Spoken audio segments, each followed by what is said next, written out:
नमस्कार मंडळी, घरोघरी मातीच्या चुली या मालिकेच्या आजच्या पुढील भागात आपल्याला असं पाहायला मिळालं. आता ऋषिकेश जानकीला विचारत असतो, जानकी पण ते पैसे आले कुठून आणि कुणी केलं होतं हे सगळं मला आत्ताच्या आत्ता सांग, मी त्याला सोडणार नाही.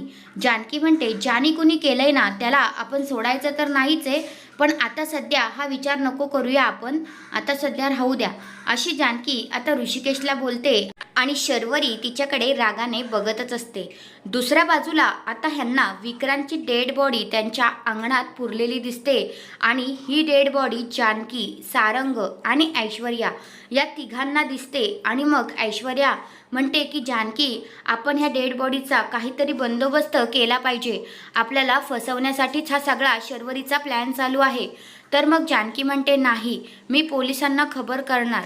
तर ऐश्वर्या म्हणते, अगं जानकी ऐक, आपल्या अंगणात ही डेड बॉडी पुरले याचा अर्थ तिचा प्लॅन आहे शर्वरीचा आपल्याला फसवायचा. पण जानकी मात्र ऐश्वर्याचं काहीच ऐकत नाही आणि तिथनं निघून पोलिसांना सांगायला जाते. आणि ऐश्वर्या इकडे सारंगला घेऊन गाडीमध्ये डेड बॉडी टाकते आणि निघून जात असते. आणि सारंगला म्हणते, सारंग, माझा प्लॅन ठीक होता ना, मी बरोबर केलं ना. तेवढ्यातच सारंग आणि ऐश्वर्या या दोघांच्या गाडीला पोलीस अडवतात आणि डिक्की खोलायला सांगतात. तर त्यांना तिथे डेड बॉडी सापडते. आता खूप मोठ्या प्रॉब्लेममध्ये ऐश्वर्या आणि सारंग फसलेले आहेत. तर हा आहे आजचा पुढील भाग. तुम्हाला कसा वाटला ते कमेंट करून नक्कीच सांगा. धन्यवाद.